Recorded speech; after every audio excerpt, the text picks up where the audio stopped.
ang ating pambansang bayani. Ang aking bayani ay si Jose Plotasio Rizal Mercado y Alonso Villalonga. Si Dr. Jose Rizal ang pinakatanyag na bayani sa Pilipinas.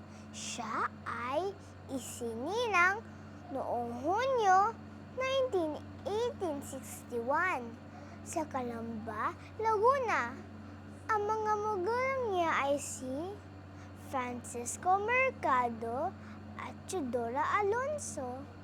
Bilang manunulat, ang kanyang akda Noli Me Tangere at El Filibusterismo ay naglahad ng katiwalian sa pamahalaan ng Kastila. Ang sulat rin siya ng may ultimo Diyos upang mamulat ang mga Pilipino na maging makabayan.